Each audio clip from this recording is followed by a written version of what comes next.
ఆత్మ సహాయం ద్వారా మీ ప్రియులతో మీరే సూటిగా మాట్లాడాలి. మీ మాటలు మమ్మల్ని బ్రతికింపజేస్తాయి. మీ మాటలు మాకు నెమ్మదిని కలుగు చేస్తాయి.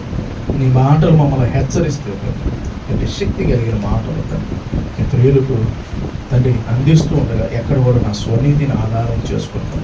మీ విలువైన మాటలు అంతే విలువగా అందించడానికి మీ కృపను అనుగ్రహించండి. మీ బిడ్డలు కూడా తండ్రి వినుబుద్ధిని పుట్టించమని ఈ కార్యక్రమం అంతా కూడా మీకు మహిమకరంగా మాకు దీవెనకరంగా జరిగించుకోండి. యేసుక్రీస్తు నామమున స్తుతించి ప్రార్థించి వేడుకుంటున్నాం పరమ తండ్రి. ఫ్రీగా కూర్చోవడానికి ప్రయత్నించండి.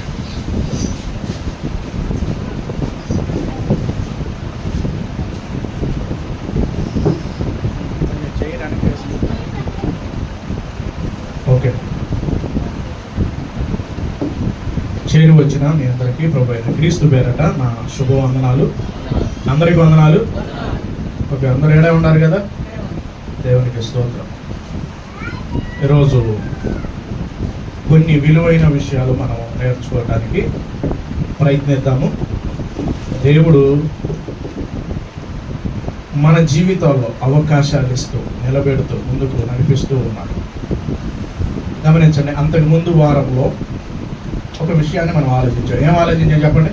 పోయిన వారంలో న్యాయాధిపతుల్లోని ఎన్ని లక్షణాలు? 4 లక్షణాలు ఆలోచించాం. ఈ 4 లక్షణాలు త్వరగా మీరు చెప్పేస్తే నేను దేంట్లోకి వెళ్తాను. ఈరోజు మరొక వర్తమానాన్ని మనం ఆలోచించడానికి అవకాశం ఉంది. ఏం చెప్పాను? 4 విషయాలు చెప్పాను. మొట్టమొదటిది ఏంటి? న్యాయాధిపతులు ఏం చేస్తారు? రక్షిస్తూ ఉంటారు. ఎవరి దగ్గర నుండి? శత్రువుల చేతిలో నుండి రక్షిస్తారు. ఏం చేస్తారు? శత్రువుల చేతిలో నుండి రక్షిస్తారు. గమనించండి, ఎవరి చేతిలో నుండి? శత్రువుల చేతిలో నుండి రక్షిస్తారు. రెండవది, ఎక్కడికి నడిపిస్తారు? దేవుని దగ్గరికి నడిపిస్తారు. మూడవది, వాళ్ళకి తీర్పులుగా న్యాయాధిపతులుగా వాళ్ళు ఉంటారు. 4, వారిని ఏం చేపిస్తారు? పశ్చాత్తాపం. అంటే మాట్లాడంగానే వాళ్ళు ఏమవుతారు? పశ్చాత్తాపడి దేవుని వైపు మళ్ళీ విధంగా చేస్తారు అన్న ఒక 4 విషయాలు గత వారంలో మనం ఆలోచించాం. ఈ వారం ఆ న్యాయాధిపతుల గురించే మాట్లాడాలనుకున్నాం కానీ ఒక్కొక్కరి గురించి. అయితే ఈరోజు ఒక స్పెషల్ ఒక సబ్జెక్ట్ మనకు బాగా పరిచయం ఉన్న వ్యక్తి. ఈరోజు మనం ఆలోచించబోతున్న అంశం కానాను స్త్రీని గురించి 3 విషయాలు. ఏ స్త్రీ? కానాను స్త్రీ. పేరు ఏం పేరు? ఆమె పేరు? ఆమె పేరేంటి? ఆమె పేరేంటి? కానాను అన్నది పేరా? ఏం పేరు? ఊరు పేరు. ఊరు పేరు. ఆమె పేరు రాయబడలా. ఆమె పేరు రాయబడలా. కానీ ఆ ఊరినే ఈమెకి అప్లై చేసి మాట్లాడాలి. దీని గురించి మనం ఎన్నిసార్లు విన్నామంటే కానాను స్త్రీ గురించి చక్కగా మనం ఆల్రెడీ కొంతమంది దేంట్లో విన్నారు? ఆన్లైన్లో విన్నాం. అమ్మయ్య మేము వినేసాం, మాకు అయిపోయింది అనుకోమాట. ఒక 3 విషయాలు మనం నేర్చుకోవటానికి ప్రయత్నిద్దాం. ఆమె గురించి 2 చోట్ల రాయబడింది. 2 చోట్ల రాయబడుతుంది. మత్తయి గారు రాసిన సువార్త, అలాగే మార్కు గారు రాసిన సువార్తలు. ఎన్ని వచనాలు ఉంటాయి అంటే 7 వచనాలు ఉంటాయి. ఎన్ని వచనాలు? 7 వచనాలు. ఈ 7 వచనాల్లో ఒక 3 విషయాలు మనం నేర్చుకోవడానికి ప్రయత్నిద్దాం. ముందుల ఒక్కసారి అందరం కూడా ఆ 7 వచనాలు చదివేద్దాం. ఎక్కడ ఉండిద్ది ఈ సందర్భం అంటే మత్తయి సువార్త 15వ అధ్యాయం. మత్తయి సువార్త 15వ అధ్యాయము 21 నుండి ఎంతవరకు? 28 వరకు. అందరూ కూడా చదవటానికి ప్రయత్నిద్దాం. అందరం చదువుతాం, కలిసి చక్కగా చదవటానికి ప్రయత్నిద్దాం. చదివిన తర్వాత దాంట్లో నుండి ఒక 3 విలువైన విషయాలు మనం నేర్చుకోవటానికి ప్రయత్నిద్దాం. అందరం మొదలు పెడదాం. రెడీ? 1 2 3.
అర్థమైపోయింది కదా?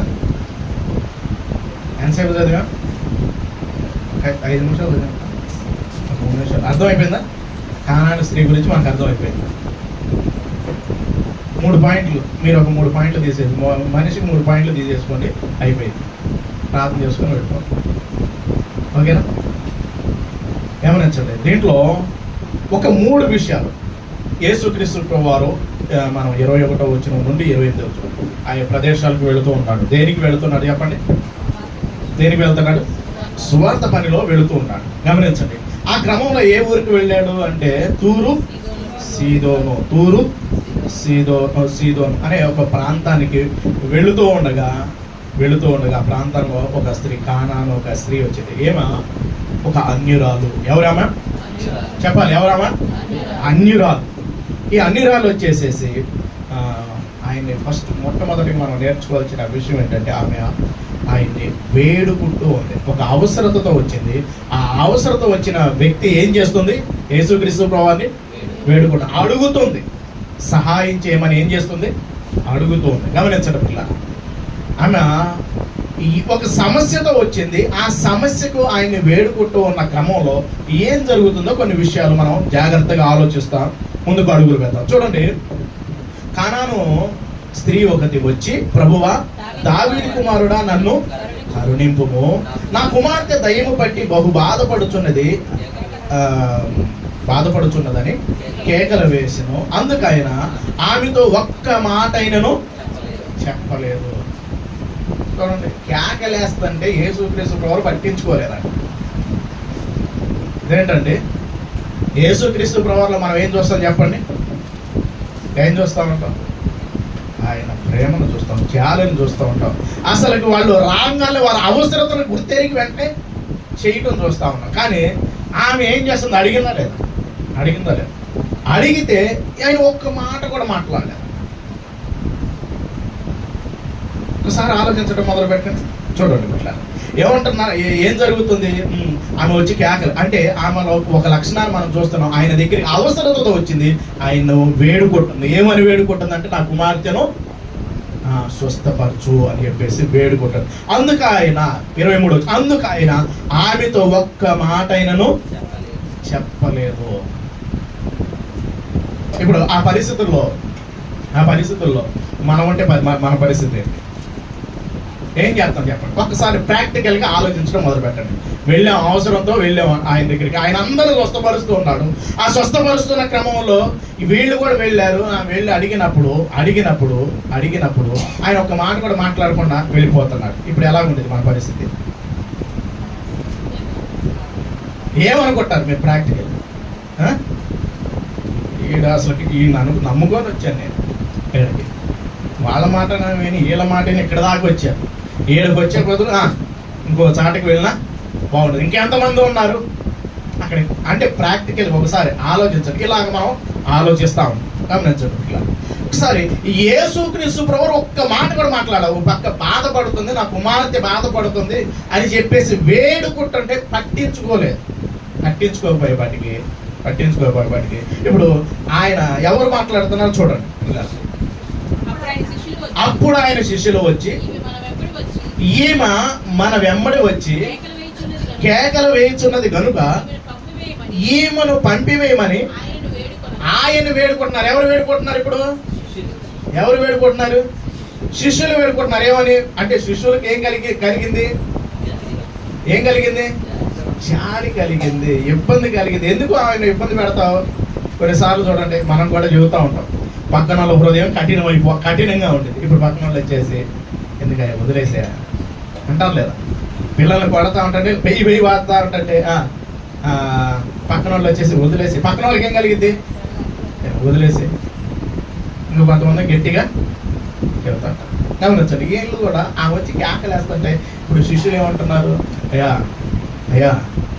ఆమె పరిస్థితి ఒకసారి చూడు, ఈమె మన వెంబడి వచ్చి కేకలు వేయుచున్నది కనుక ఈమెను పంపివేయమని ఆయన ఏం చేస్తున్నారు? వీళ్ళు కూడా ఏం చేస్తున్నారు? వేడుకుంటున్నారు. ఆమె ఒక అవసరంతో వచ్చింది, ఆయన వేడుకుంటుంది. ఇదిగా పరిస్థితి అంటే ఆయనే ఒక్క మాట మాట్లాడబోయేపటికి ఇప్పుడు ఎవరితో మాట్లాడుతున్నారు? యేసుక్రీస్తు ప్రభువారితో ఎవరు మాట్లాడుతున్నారు అంటే ఆమె బాధ ఎవరికి అర్థమైంది? యేసుక్రీస్తు ప్రభువారికి అర్థం కాలేదా? అర్థం కాలేదా? అర్థం కాలేదా? మరి అర్థమైతే ఆయన మెలకుండా ఎందుకు ఉంటాడు? అర్థమైతే ఎందుకు మెలకుండా ఉంటాడు? ఈరోజు చూడండి, అర్థం చేసుకునేవారు ఉండటం చాలా అరుదు. మనిషిని ఒకవైపే అర్థం చేసుకునే వాళ్ళు ఉంటారు, రెండో వైపు అర్థం చేసుకునే వాళ్ళు ఉంటారా? ఒక సైడే చూస్తూ ఉంటారు. ఇప్పుడు యేసుక్రీస్తు ప్రభువారు అర్థం చేసుకున్నారా లేదా? ఒక మాటలో చెప్పండి. చేసుకున్నాడు. చేసుకున్నారా? ఆయన అర్థమయ్యాడా? ఎవరించండి. ఇప్పుడు ఆమె వచ్చి అడిగినప్పుడు చెయ్యాలి లేదా? వెంటనే చెయ్యాలి లేదా? మరి ఎక్కడేం మెలకుండా వెళ్ళిపోయాడు. మరి ఇప్పుడు ఏం చేస్తున్నారు? పక్కన ఏం చేస్తున్నారు? పక్కన ఉన్న వాళ్ళు ఏం చేస్తున్నారు? కొంచెం చూడయ్యా, మేము తట్టుకోలేకపోతున్నాం ఈ గోల. వచ్చేసి పద్దాకలు వచ్చేసి ఈ గోల మేము తట్టుకోలేకపోతున్నాం. ఆమెను పంపించేసి పద్దాకలు ఇంటికి మనం వెంబడొస్తుంది. ఆలోచించండి ఒకసారి. అంటే వాక్యాన్ని చదివేటప్పుడు ఆ పరిస్థితుల్లోకి వెళ్ళి చదవటం మొదలు పెట్టండి. ఇప్పుడు వీళ్ళు ఆలోచిస్తున్నారు, వీళ్ళు వేడుకుంటున్నారు యేసుక్రీస్తు ప్రభువారు, కానీ ఆమెతో మాటకేనా? ఎంతసేపు జరిగి ఉండిద్ది అంటావు ఈ సంభాషణ?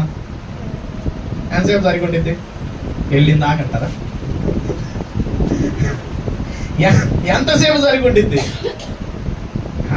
ఒక్కోసారి కొద్దిగా లేట్ ప్రాసెస్. ఇప్పుడు ఆమె వచ్చి అడిగినమ్మంటే నేనేమో ఒక మాట కూడా మాట్లాడకుండా వెళుతూ ఉన్నాడు అనుకోండి.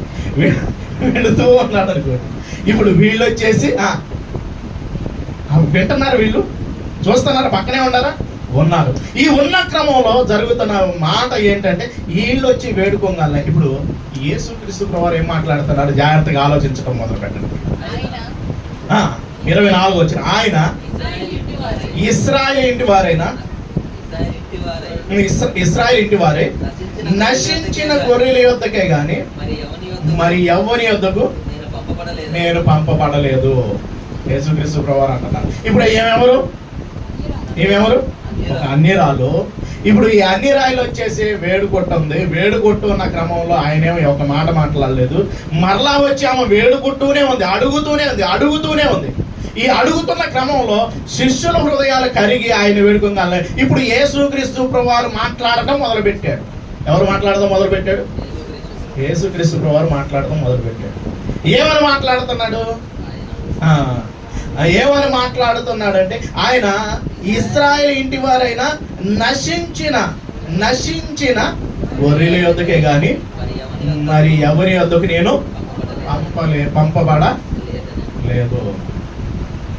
గమనించండి, నేను మీకోసం రాలేదా? అక్కడ వాళ్ళతో మాట్లాడుతున్న మాట అంటే నేను నశించిన ఇశ్రాయేలు ప్రజల కొరకు నేను వచ్చాను. ఈ క్రమంలో మాట్లాడుతున్న క్రమంలో చూడండి, ఆయనను గమనించండి. ఈ మాట మాట్లాడుతుంటే ఆమె కూడా ఉందా అంటారా? అక్కడే ఉందంటారా? ఉంటే ఉందని చెప్పండి, లేకపోతే లేదని చెప్పండి.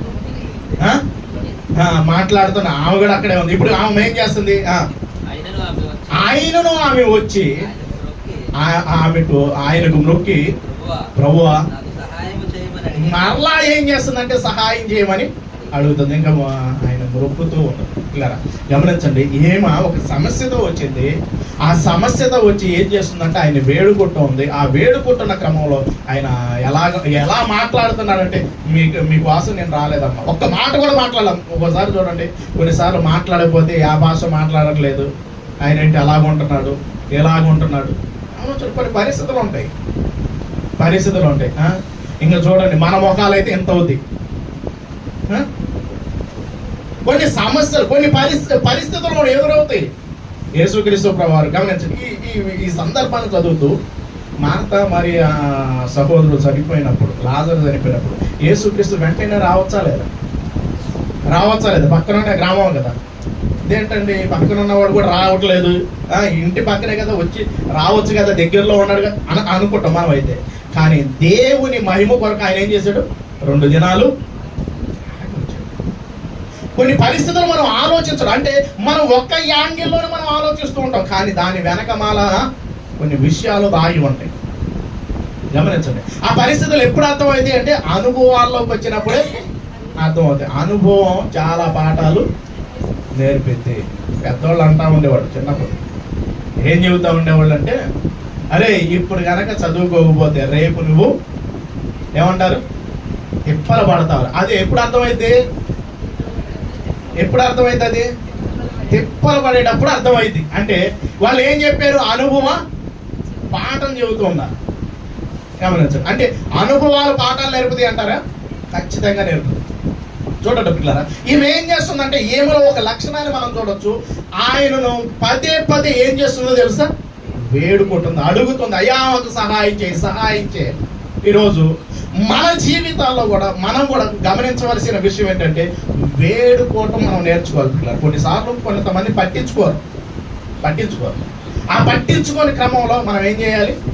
వేడుకోవటం నేర్చుకోవాలి. చూడండి ఇప్పుడు ఏమంటున్నాడు, ఆయన మాట్లాడుతున్న మాట, ఇశ్రాయేలు వారి దగ్గరికి నేను వచ్చి అన్నప్పుడు ఆమె విని ఏమంటుందంటే, ఆమె వచ్చి ఆయనకు మ్రొక్కి, ప్రభువా నాకు సహాయం చేయమని, అంటే మ్రొక్కి అడుగుతుంది, సహాయం చేయ అడుగుతుంది, వేడుకుంటుంది, మొరపెడుతూ ఉంది.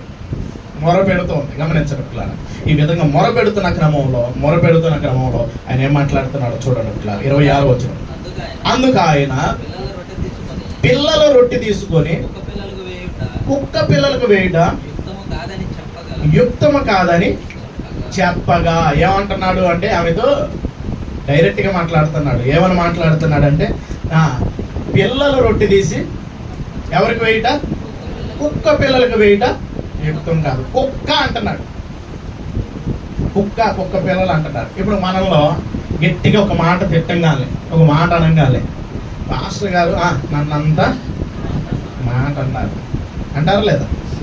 ఇలాంటి పరిస్థితులు ఎదురవుతాయా లేదా? గమనించండి. ఇప్పుడు యేసుక్రీస్తు ప్రభువు డైరెక్ట్గా అవుతున్నాడు, ఇదిగో నా పిల్లలంటే ఎవరు? ఇశ్రాయేలు ప్రజలు. గమనించండి. కుక్క అంటే ఎవరు? కానాను స్త్రీ కావచ్చు, అన్యులు కావచ్చు. గమనించండి పిల్లరా. అంటే ఈ పిల్లల రొట్టెను నీకు తీసివేయటం యుక్తము కాదు అని చెప్పగానే, ఇప్పుడు నన్ను కుక్క అంటావా? మనం ఎలాగ అంటాం? చూడండి, పాస్టర్ గారు కనుక, ఒక పాస్టర్ గారు కావచ్చు, ఎవరైనా కావచ్చు, మేము పెట్టమమ్మా, ఇది మాకే, కుక్క లాంటి వాళ్ళు అన్నాం అనుకోండి, ఇప్పుడు మనలో ఏమొచ్చేది చెప్పండి? ఆటోమేటిక్గా ఏమొచ్చేది మనలో? నువ్వు కుక్క, నీ పిల్లలు ఒక కుక్క, నీ భార్య ఒక కుక్క. ఇలాంటి మనసులో పైకి అనలేకపోయినా పరిస్థితులు, ఇలాంటి ద్వేషం వచ్చిందా? వచ్చింది. గమనించండి. కొన్నిసార్లు అధికారుల దగ్గరికి వెళ్ళినప్పుడు అధికారి పని చేయపోయాడు అనుకోండి, నేను కూడా ఆ పరిస్థితుల్లో నుండి వచ్చినోడిని. వాడిని ఎదురుగా ఏమన్నా అనగలుగుతాం? ఏమన్నా. ఇప్పుడు మనసులో వాడిని చూస్తూ ఎక్కడ తిట్టుకుంటాం? మనసులో. మేస్త్రి వస్తాడు, మేస్త్రి ఇంత పని అని ఉపయోగిస్తాడు. ఆ పని చెప్పినప్పుడు మనం ఏం చేస్తాం? అరే బాబు నేను చేయలేనురా అని డైరెక్ట్గా చెబుతాం? చెప్పం. ఈడెప్పుడు పోతాడు, ఈడేంటి ఎంత పనిలోకి చెబుతున్నారు, ఇంట్లో పని మొత్తం మా గొప్ప. ఎలా తిట్టుకుంటాం చెప్పండి? కొన్ని పరిస్థితుల్లో డైరెక్ట్గా మాట్లాడే వాళ్ళు ఎవరన్నా ఉండారా? మరి ఎక్కడ మాట్లాడుకుంటాం? మనసులో తిట్టుకోవటం మొదలు పెడతాం. గమనించండి. ఏమన్నా చూడండి, కుక్క అనేపాటికి ఆ పదాన్ని వినియోగించేపాటికి ఆమె ఎక్కడ కూడా నిరుత్సాహపడి బాధపడి వెళ్ళిపోయినట్టుగా కనపడట్లేదు. మొట్టమొదటిగా ఆమె వేడుకుంటుంది, రెండవదిగా తనను తాను ఎలా తగ్గించుకుంటుందో ఇక్కడ నేర్పుతుంది. చూడండి పిల్లరా, చదువుదాం మరలా ఆ మాటను చదువుతాం. అందుకు ఆయన పిల్లల రొట్టె తీసుకొని పిల్లలకు వేయుట యుక్తము కాదని చెప్పగా, ఆమె నిజమే ప్రభువా, కుక్క పిల్లలు కూడా ఏమంటుందంటే, తనను తాను ఏమనుకో తగ్గించుకుంటుంది. ఈరోజు తగ్గింపు జీవితం కలిగి ఉంటే ఆమె ఏం చేస్తుందంటే, తనను తాను ఏం చేసుకుంటుంది? తగ్గించుకుంటుంది. అప్పుడు ఎప్పుడైతే మన జీవితంలో మనల్ని మనం తగ్గించుకుంటూ ఉంటామో, ఆటోమేటిక్గా దేవుడు మనల్ని ఏం చేస్తాడు? హెచ్చించడం. కానీ మనల్ని మనం, నువ్వు నన్నంత మాట అంటే నేను మటుకు ఇంకా రాను. చాలామంది ఓరకనే ఏమవుతారు చెప్పండి? ఒక మాట అనగానే ఏమైపోయింది? ఫేస్ ఎక్కడికి వెళ్ళింది అంటారు? ఎక్కడికి వెళ్ళిందా ముఖం ఏమైపోయింది, మారిపోయింది. అలిగే వారు దేనికి పనికిరారు? పరిచర్యకి పనికిరారు. గమనించండి, ఎందుకంటే పరిచర్యలోకి అడుగు పెట్టిన తర్వాత ఎన్నో అవమానాలు ఎన్నో నిందలు. ఎవరి ద్వారా అయినా వచ్చింది, సేవకుడు ద్వారా అయినా వచ్చింది, లేకపోతే ఇంకొకటి సమాజం ద్వారా అయినా, కుటుంబం ద్వారా అయినా వస్తూ ఉంటాయి. ఏది వచ్చినా నిలబడేటట్టు ఉండాలి. ఏమి చూడండి, కుక్క అనగానే ఏమేముంటుంది, తనను తాను ఏం చేస్తుంది? తగ్గించుకుంటుంది. తనను తాను తగ్గించుకుంటుంది. ఆ తగ్గించుకొని మాట్లాడుతున్న మాట ఏముంటుందంటే, గమనించండి, నిజమే ప్రభువా, నిజమే ప్రభువా. పదాన్ని చూడండి, నిజమే ప్రభువా. కుక్క పిల్లలు కూడా తమ యజమాని బల్ల మీద నుండి పడు రొట్టె ముక్కలు తినును కదా అని చెప్పింది. తినును కదా అంటే తనను తాను ఎంత తగ్గించుకుంటుందో ఆలోచించడం. ఈరోజు ఈ తగ్గింపు స్వభావం ఎవరిలో ఉండాలి? ఎవరిలో ఉండాలి? మనలో ఉండాలి. తగ్గించుకుంటున్నాము.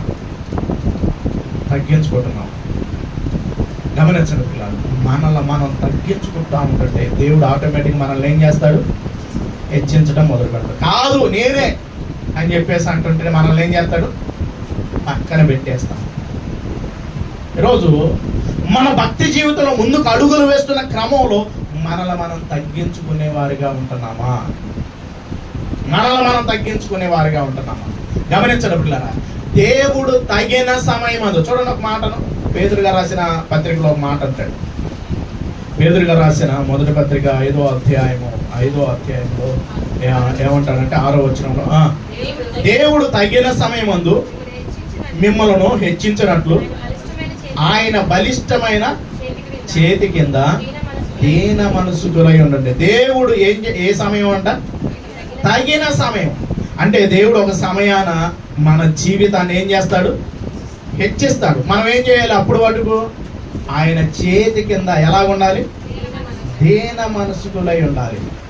ఎప్పుడైతే మనము దీన మనసుకులై ఉంటామో దేవుడు మన జీవితంలో ఏం చేస్తాడు? కార్యం చేయటం మొదలు పెడతాడు. ఇట్లా కార్యం చేయటం మొదలు పెడతాడు. కానీ మనల్ని మనం తగ్గించుకోకుండా మనల్ని మనం హెచ్చించుకుంటా ఉంటుంటే గమనించండి, మనల్ని మనం ఒక మాట అనగానే తట్టుకోలేక ఇప్పుడు ఏమైపోతున్నారు? ఒక మాట అనగానే ఏమవుతున్నారు? ఒక మాట అనగానే ఇంకా అసలు మనసులో పెట్టుకొని ఇంకా మేము ఎక్కడికి రాము? చర్చికి రాము. ఇంకెక్కడికి రాము? పరిచర్యకి రాము. ఇంకెక్కడికి రాము? మీటింగ్స్కి రాము. ఒక మాట అంటే బాబు ఇది నా మేలుకే కదా. ఎప్పుడైనా మీ కుటుంబంలో ఉన్న పరిస్థితుల గురించి నేను ఏమైనా మాట్లాడానా? ఏ రోజైనా మీ కుటుంబంలో ఆ పరిస్థితి అంటే ఈ పరిస్థితి అంటే ఏదైనా దేని గురించి మాట్లాడితే పరిచర్య గురించి మాట్లాడితే మీరు పరిచర్యలో ఎలా ఉండాలంటే గొప్పవారిగా తయారవ్వాలని మాట్లాడుతుంటారు. ఈ మాట్లాడుతున్న క్రమంలో అలిగే వాళ్ళు ఉన్నారా? ఒక మాట అనేపాటికి ముఖం తిప్పుకొని ఉండేవాళ్ళు ఉన్నారా? ఉంటారు ఖచ్చితంగా. ఓవరకనే ఏడ్చేవాళ్ళు ఉంటారా? ఉన్నారు. లేదు, వెంటనే వచ్చేది కళ్ళ ముందు. కొంతమందికి నీళ్ళు రాకపోయినా ఎలాగుంటారు? అలా అని ఏడుస్తూ ఉంటారు. కానీ జ్ఞానాను స్త్రీ గమనించడం పిల్లరా, ఆమె తనను తాను తగ్గించుకుంటూ ఉంది. తనను తాను ఏం చేస్తుందంటే తగ్గించుకుంటూ ఉంది. ఆ తగ్గించుకోవటం ద్వారా దేవుడు కార్యం చేయటం మొదలు పెడతారు పిల్లరా. చూడండి, ఆ పేతురు గారు రాసిన పత్రికలో ఏమంటున్నాడు?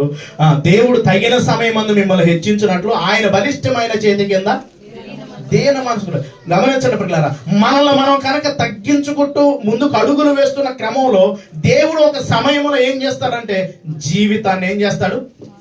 హెచ్చిస్తూ ఉంటాడు. ఆమె జీవితంలో కూడా ఆమె తనను తాను ఏం చేసింది? తగ్గించుకుంది. మొట్టమొదటిగా ఏం చేసింది? ఆమె వేడుకుంది, అయ్యా అని. ఆయన మాట్లాడకపోయినా ఆయన మౌనంగా ఉన్నా సరే ఆయన వేడుకుంటుంది. ఈరోజు మనం కూడా ఎలాగ ఉండాలంటే ఒక సమస్యలు లేని వాళ్ళు ఎవరైనా ఉన్నారా?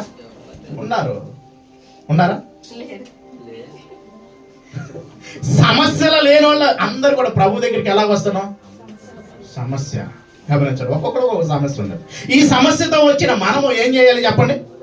ఏం చేయాలి? వేడుకోవాలి. ఏం చేయాలి? వేడుకోవాలి.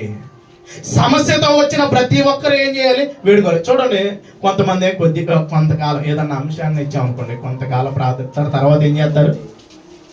ఆపేస్తారు. కొంతకాలం అడుగు ప్రార్థన చేస్తారు, తర్వాత అడగటం ఆపేస్తారు లేదా? ఖచ్చితంగా ఆపేస్తారు. ఎందుకంటే అడిగిన ఏం కావట్లేదు, ప్రతిఫలం రావట్లేదు. అందుకని ఏం చేస్తాం? దాన్ని ఆపేస్తాం. ఇంకా అంశం అయిపోయింది, ఆపేస్తాం అనమాట. కొన్ని లేట్ అవుతాయి, ప్రాసెస్ ఏమైంది? లేట్ అవుతాయి. చూడండి, ఆయన మాట్లాడకపోయినా ఆయన అడుగుతుంటే పక్కన ఉన్న వారికి ఏమవుతుందంటే హృదయం కరుగుతుంది. ఆ తర్వాత ఆయన దగ్గరికి వచ్చేసి మొక్కుతుంది, ఆయన అడుగుతుంది, మొరపెట్టుకుంటుంది. రెండోదిగా గమనించండి పిల్లరా, తనను తాను ఏం చేసుకుంటుంది? తగ్గించుకుంటుంది. ఈరోజు మన భక్తి జీవితంలో మనము అడిగేవారికి ఉండాలి. రెండోదిగా మనం ఏం చేసుకోవాలి? తగ్గించుకుంటే దేవుడు మన జీవితాన్ని హెచ్చించటం మొదలు పెడతాడు. మూడో విషయాన్ని కూడా చూద్దాం. ఎలా మరలా మత్తయి రాసిన సువార్తలోకి చూడండి, ఆ మూడో విషయాన్ని కూడా చదువుతాం. అందుకు యేసు ఎందుకంట? అందుకు యేసు అందుకు అంటే తనను ఏం చేస్తుంది? తగ్గించుకుంటుంది. అందుకు యేసు, అమ్మా నీ విశ్వాసము గొప్పది, నీవు కోరినట్టే నీకు అగునుగాక అని అందుకు చెప్పాను. ఆ గడిలోనే ఆమె కుమార్తె స్వస్థత పొందాను. గమనించండి, ఆలోచించండి. ఆమె ఎలాగా ఉంది అంటే, ఏం చేస్తుంది అంటే, ఆమె తనను తాను తగ్గించుకోవటం ద్వారా ఏం జరుగుతుందంటే, ఆమె ఏదైతే అడిగిందో నీవు కోరినట్టే నీకు అగునుగాక. గమనించండి, ఆమె ఏం కోరుకుంది? ఆమె తన కుమార్తె స్వస్థత గురించి, తన కుమార్తె దయ్యం బట్టి బాధపడుతున్న క్రమంలో గమనించండి పిల్లారా, అది కోరింది అయిపోయిందా లేదా? ఈరోజు మనం కోరుకున్నాయి, మనకు కూడా కోరికలు ఉండాలి.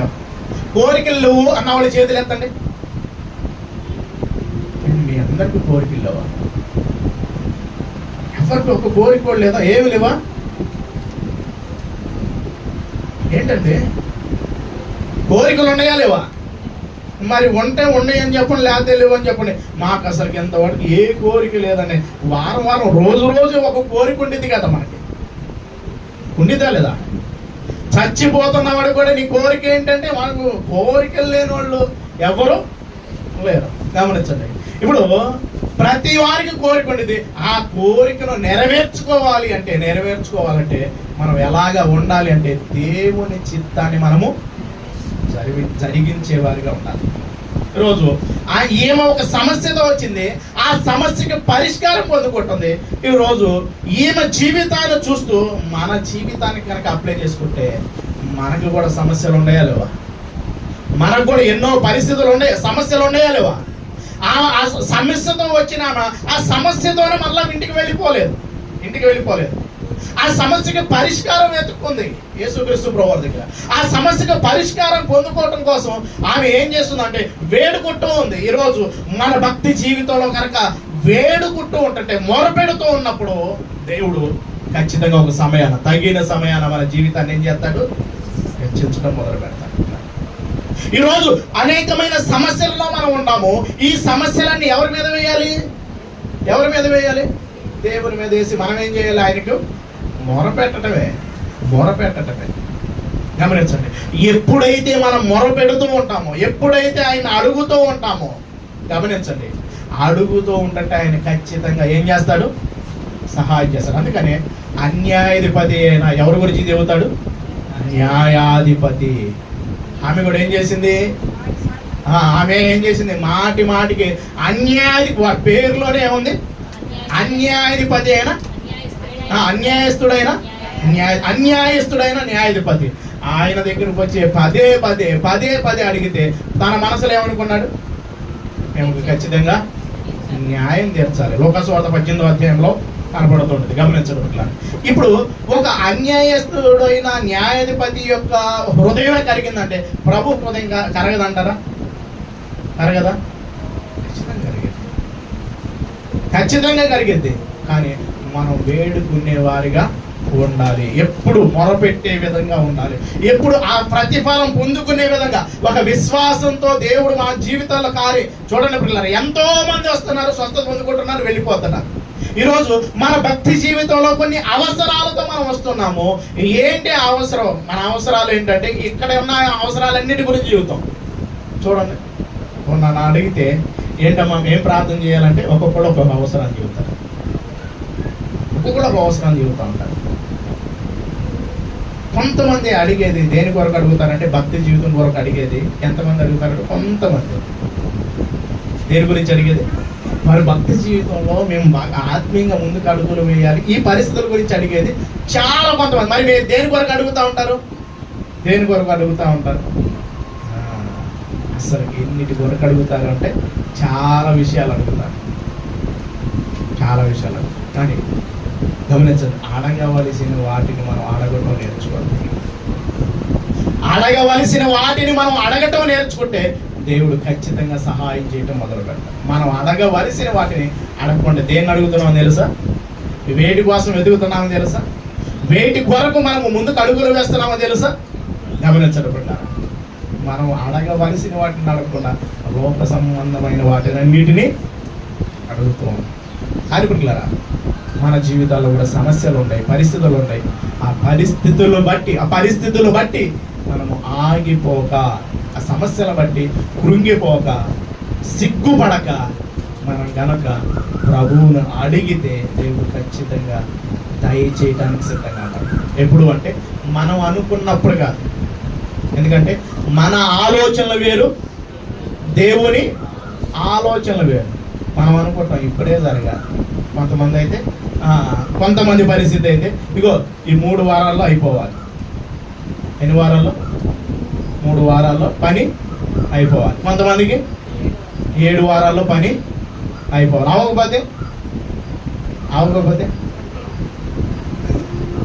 అవ్వకపోతే ఇంకా మరలా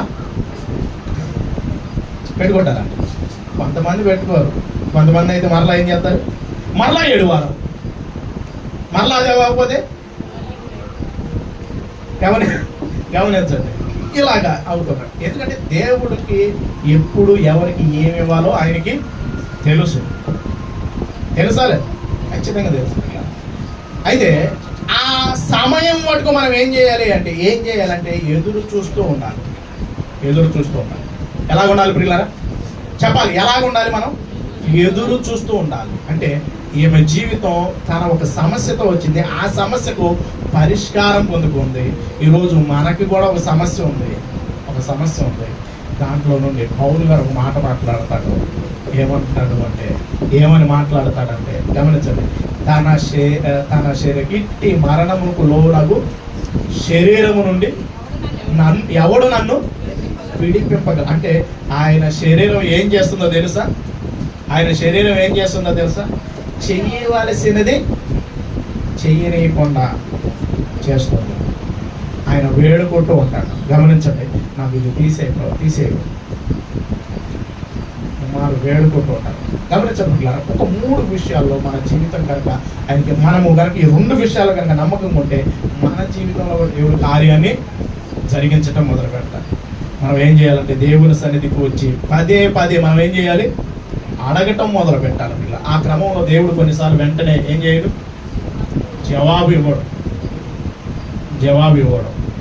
జవాబు ఇవ్వలేదని చెప్పేసి దాన్ని మనం ఆపేయక మనం అడగాలి. అడిగినప్పుడు ఆయన ఏం చేస్తాడు అంటే తర్వాత ఇవ్వటానికి ప్రయత్నిస్తుంటాడు.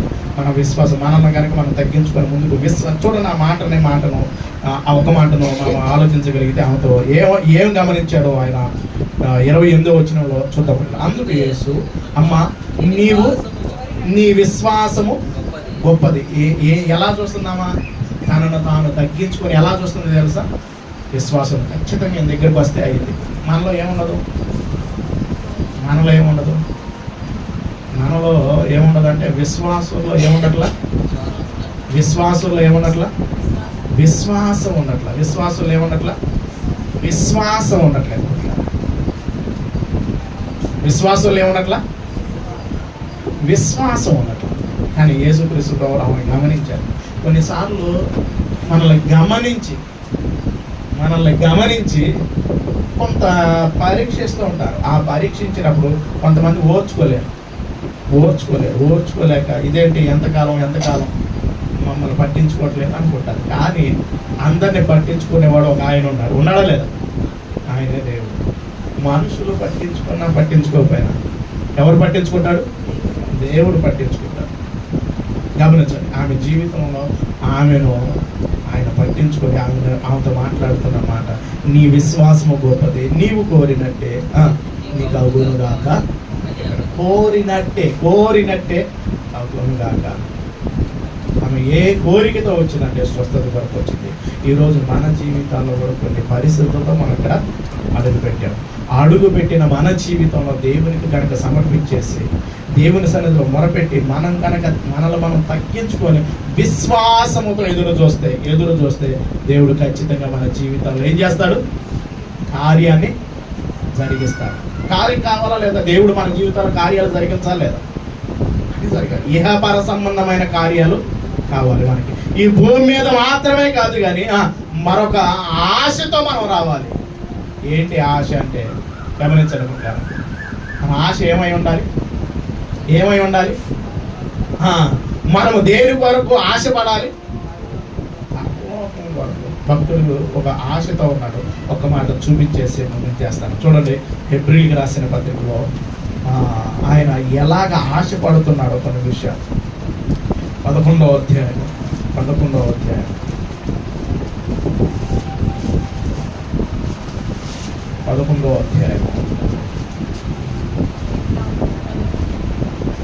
10వ వచనం నుండి చూద్దాం.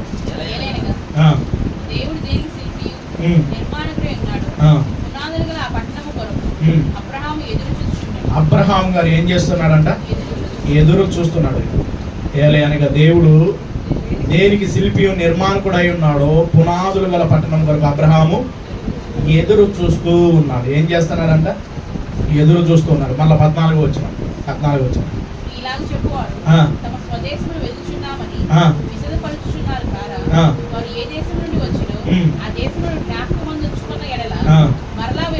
మరలా వెళ్ళుటకు వారికి వీలు కలిగి ఉండును.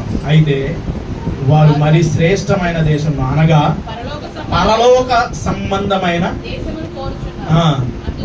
అందుచేత దేవుడు వారిని గురించి సిగ్గుపడడు. ఏలయనగా ఏం సిద్ధపరిచాడంట?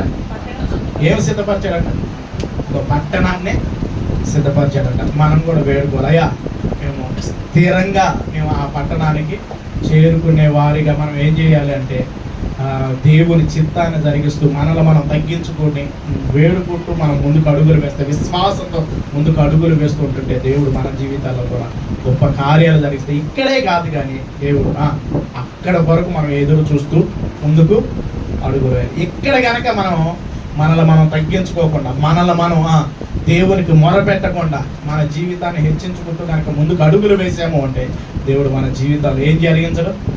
కార్యాలే జరిగించడు. కానీ ఆమె జీవితంలో కార్యం పొందుకుంది, సమస్యతో వచ్చింది, ఆ సమస్యకి పరిష్కారం పొందుకుంది. మన జీవితాల్లో అనేకమైన సమస్యలు ఉంటాయి. ఈ సమస్యల వైపు చూడక ఎవరి వైపు చూడాలి ప్రియులారా? దేవుని వైపు కనుక చూస్తూ ముందుకు అడుగులు వేసామంటే దేవుడు మన జీవితాన్ని ఖచ్చితంగా మార్చగలడు. అట్టి విశ్వాసంతో మనం ముందుకు అడుగులు వేయాలి. నా జీవితాన్ని దేవుడు మారుస్తాడు, నాకున్న ప్రతి పరిస్థితుల్లో నుండి నన్ను ముందుకు విడిపించి నన్ను ముందుకు నడిపిస్తాడనే ఒక విశ్వాసం మన జీవితంలో ఉంటే మన జీవితంలో దేవుడు కార్యాన్ని జరిగిస్తాడు. యేసుక్రీస్తు ప్రభువారు మొదట మాట్లాడలేదు. తర్వాత ఏం చేశాడంటే తనను తాను ఏం చేశాడు? మీకు కాదు, నా పిల్లలకి అన్నారు. కానీ ఆమె జీవితాన్ని ఏం చేసుకుందంటే తనను తాను తగ్గించుకుంది. ఈరోజు మన భక్తి జీవితాన్ని కూడా మనల్ని మనం తగ్గించుకుంటూ ముందుకు అడుగులు వేస్తుంటే దేవుడు మన జీవితాన్ని హెచ్చించడం మొదలు పెడతారు. ఎవరు హెచ్చిస్తారు? దేవుడు. మనుషులు పక్కన పెట్టినా ఎవరు వాడుకోవటం మొదలు పెడతాడు? దేవుడు వాడుకోవటం మొదలు పెడతాడు. నువ్వు ఏ మూలన్నా ఎక్కడున్నా నేను పిలుస్తాను. దావీదు గారిని పిలిచి చూచిన దేవుడు నేను చోట గమనించండి. యేసేపును చూసిన దేవుడు నేను చోట, శిష్యులను చూసిన దేవుడు నేను చూస్తాడు. నిన్ను హెచ్చించడానికి ఆయన ఎదురు చూస్తున్నాడు. అయితే ఆయనకి కనుక నిన్ను నువ్వు సమర్పించుకొని తగ్గించుకొని ఆయనకు మొరపెట్టే విధంగా కనుక ఉంటే, ఆయన చిత్తాన్ని కనుక నువ్వు జరిగిస్తూ ఉంటుంటే నీకు కావాల్సిన అన్నిటినీ ఆయన ఏం చేస్తాడు? సమకూరుస్తాడు. ఎందుకంటే మనము అడుగు వాటన్నిటికంటే ఊహించు వాటన్నిటికంటే అత్యధికముగా దయచేయగలిగిన దేవుడు. ఒక్క మాటను చూడండి, ఒక్క మాట కూడా. ఎఫెసీయులకు రాసిన పత్రిక 3వ అధ్యాయం, ఎఫెసీయులకు రాసిన పత్రిక 3వ అధ్యాయం త్వరగా 20 వచ్చాం.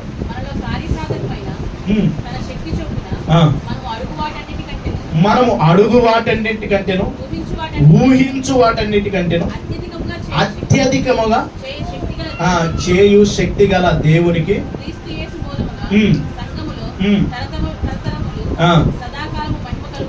సదాకాలం మహిమ కలుగును గాక. గమనించండి, ఇక్కడ ఏం చెబుతున్నాడు అంటే మనలో కార్యసాధనమైన తన శక్తి చొప్పున మనము అడుగు వాటన్నిటికంటేనంట. మనము అడుగు వాటని మనం అడిగే అన్ని ఎలా ఉండేది? చిన్న చిన్న అడుగుతాం, ఆయన చేయండి. మనం అడుగు వాటన్నిటికంటే ఊహించు వాటన్నిటికంటే అత్యధికముగా చేయగలిగిన దేవుడు. పిల్లలు చేయగలిగిన దేవుడు, అత్యధికముగా చేయగలిగిన దేవుడు. అధికంగా మనం పొందుకోవాలి అంటే మన జీవితం వేడుకుంటూ మనల్ని మనం తగ్గించుకుంటూ ఆయన చిత్తాన్ని జరిగిస్తూ విశ్వాసంతో కనుక ముందుకు అడుగులు వేస్తే, విశ్వాసంతో కనుక ముందుకు అడుగులు వేస్తే దేవుడి కార్యాన్ని జరిగిస్తాడు. ఓకేనా? ఎన్ని విషయాలు? 3 విషయాలు. ఎవరి ద్వారా మనం చూసాం? కానాను స్త్రీ ద్వారా. ఒక సమస్యతో వచ్చింది, ఆ సమస్యకు మొరపెట్టింది. రెండోదిగా ఏం చేసింది చెప్పండి? తనను తాను ఏం చేసుకుంది? తగ్గించుకుంది. మూడోదిగా ప్రతిఫలాన్ని పొందింది. మన జీవితంలో కూడా వేడుకుందాము, మనల్ని మనం తగ్గించుకుంటూ ఎదురు చూద్దాం. ఏం చేద్దాం? ఎదురు చూద్దాం. అవ్వలేదని చెప్పేసి విడిచిపెట్టమాకండి. ఈ సమస్యకి పరిష్కారం రాలేదని విడిచిపెట్టమాకండి. గమనించండి, ఎదురు చూద్దాం. దేవుడు మన జీవితాల్లో కూడా అడుగు వాటన్నిటికంటే ఊహించు వాటన్నిటికంటే అత్యధికముగా దయచేయునుగాక, పరిచర్యలో ఉన్నతంగా నడిపించునుగాక, పరలోకానికి సిద్ధపరచునుగాక. ప్రార్థన చేసుకుందాం. ఒకసారి మనల్ని మనం పరిశీలించుకుంటూ మనకి కూడా అడుగు వాటన్నిటికంటే ఊహించు వాటన్నిటికంటే దేవుడు దయచేయగలిగిన దేవుడు. ఒకసారి మనల్ని మనం పరిశీలించుకుంటూ చిన్న ప్రార్థన చేద్దాం. ఎవరు కూడా మౌనంగా ఉండకుండా, ప్రభా నా జీవితంలో కూడా అనేక పర్యాయాలు తండ్రి నేను మీ సన్నిధిని విడిచిపెట్టాను, అనేక సార్లు మిమ్మల్ని విడిచిపెట్టాను, మీ సన్నిధిలో నుండి నేను దూరం అయిపోయాను. దేవా, ఈ ఉదయకాలమున తండ్రి ఆ కానాను స్త్రీ ఏ విధంగా అయితే మొర పెట్టుకున్నప్పుడు దేవా ఆమె మొర విని ఆమెకు సహాయం చేశారు. నా జీవితంలో కూడా మీ కార్యాలు మీరు జరిగించండి తండ్రి. నా జీవితంలో కూడా మీ ఘనమైన కార్యాలు మీరు జరిగించండి దేవా. ఎదురవుతున్న సమస్యలను బట్టి ఎక్కడ కూడా కృంగిపోకుండా, ఎక్కడ కూడా బలహీనం అయిపోకుండా ముందుకు అడుగులు వేయడానికి మాకు మీ సహాయం కావాలి దేవా. ఆమె వచ్చి ప్రతిఫలాన్ని చూసిందమ్మా. ఆమె కోరుకున్నట్టు అది జరిగింది. ఈరోజు మన జీవితాల్లో అనేకమైన సమస్య, ఆ సమస్యకి పరిష్కారం దొరికింది. ఆమె సమస్యకి పరిష్కారం దొరికింది. మరి నీ సమస్యకి పరిష్కారం దొరుకుతుందా? నీ సమస్యకి పరిష్కారం కావాలి అంటే ప్రభువైన యేసుక్రీస్తు పాదాల దగ్గరికి రావటం మొదలు పెట్టాలి. నీ సమస్యకి పరిష్కారం రావాలంటే నువ్వు ప్రార్థించడం మొదలు పెట్టాలి, మొరపెట్టడం నేర్చుకోవాలి. ఎప్పుడైతే నువ్వు మొరపెడుతుంటావు, ఎప్పుడైతే నువ్వు ప్రార్థిస్తూ ఉంటావో దేవుడు నీ ప్రతి సమస్యకి పరిష్కారాన్ని ఇవ్వడానికి ఆయన సిద్ధంగా ఉన్నాడు. ప్రతి పరిస్థితుల్లో నుండి నేను విడిపించడానికి సిద్ధంగా ఉన్నాడు. చిన్న ప్రార్థన చేయగలిగితే, ప్రభువా నా జీవితంలో ఎదురవుతున్న పరిస్థితులను బట్టి మీ సన్నిధిలో నేను మొరపెట్టలేకపోయాను, మీ సన్నిధిలో నేను ప్రార్థించలేకపోయాను దేవా. నన్ను నేను తగ్గించుకోకుండా మిమ్మల్ని విడిచిపెట్టి వెళ్ళిపోయాను దేవా. దయతో నన్ను క్షమించండి దేవా. ఈరోజు కానాను స్త్రీ ఏ విధంగా అయితే తన అవసరాన్ని అవసరాన్ని నీ దగ్గరకు వచ్చి మొరపెట్టుకుందాం. మేము కూడా మొరపెట్టుకొని తండ్రి ప్రతిఫలాన్ని పొందే విధంగా మా జీవితాలను చేయండి తండ్రి. మాకు అట్టి విశ్వాసాన్ని మీరు దయచేయండి తండ్రి. విశ్వాసంతో ముందుకు అడుగులు వేయగలిగిన కృపను మీరు దయచేయండి తండ్రి. అబ్రహాం గారు ఎదురు చూశారు తండ్రి, విశ్వాసంతో ముందుకు అడుగులు వేశారు పునాదులు గల పట్టణం కొరకు. మేము కూడా ఆ పరలోకం కొరకు తండ్రి విశ్వాసంతో ముందుకు అడుగులు వేయటానికి మీరే కృప చూపించండి. మమ్మల్ని మీరు బలపరచండి దేవ, మాకు మీ సహాయాన్ని అనుగ్రహించండి దేవ, మమ్మల్ని మీరు నడిపించండి దేవని ప్రతి వారు చిన్న ప్రార్థన చేద్దాం. ప్రతి ఒక్కరు కూడా చిన్న ప్రార్థన చేద్దాం. దేవుడు మన ప్రార్థనకు ప్రతిఫలాన్ని దయచేయగలిగే దేవ, నువ్వు విశ్వాసంతో ముందుకు అడుగు